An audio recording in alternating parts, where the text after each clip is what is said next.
متحدہ قومی موومنٹ پاکستان نے پاکستان ہاؤس میں یوم تکبیر کی تقریب کے موقع پر چیئرمین MQM پاکستان ڈاکٹر خالد مقبول صدیقی، سید مصطفیٰ کمال، انیس قائم خانی، سید امین الحق، فیصل سبزواری اور دیگر رہنماؤں سمیت کارکنان کی بڑی تعداد بھی اس موقع پر موجود تھی۔ تقریب کے شرکاء سے خطاب کرتے ہوئے چیئرمین MQM پاکستان ڈاکٹر خالد مقبول صدیقی نے کہا کہ پاکستان اسلام کے نام پر وجود میں آیا اور اس ملک میں اسلامی معاشی اور معاشرتی نظام کا نفاذ ہونا تھا، جس کا ہمیں آج تک انتظار ہے۔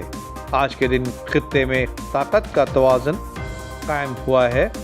آج کے دن کو تکبر کے بجائے تشکر کے طور پر منانا چاہیے۔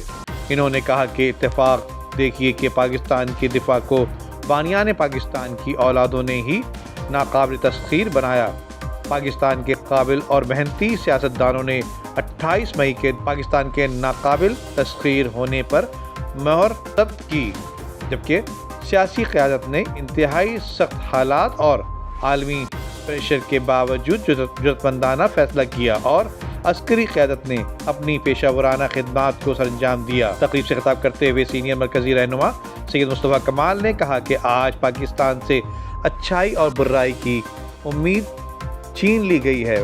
اگر ملک میں صرف بری خبروں کو چلایا اور پھیلایا جائے گا تو امید کا خاتمہ ہی فطری عمل ہے۔ معاشرے اور ملک کو بہتر بنانے کے لیے ہمیں سب سے پہلے خود کو بہتر بنانا ہوگا۔ انہوں نے کہا کہ آپسی اختلافات اور کشیدگی سے ملک کو قوم کا ناقابل تلافی نقصان ہو رہا ہے۔ آج کا دن خود سے عہد کا دن ہے۔ پاکستان کی دیگر سیاسی جماعتوں کو MQM کے طرز سیاست سے سیکھنا چاہیے کہ تمام تر مظالم کے باوجود پرامن سیاسی جدوجہد جاری رکھے ہوئے ہیں اور تمام تر فیصلوں میں ملک و قوم کی بھلائی کو ہمیشہ ترجیح دی ہے۔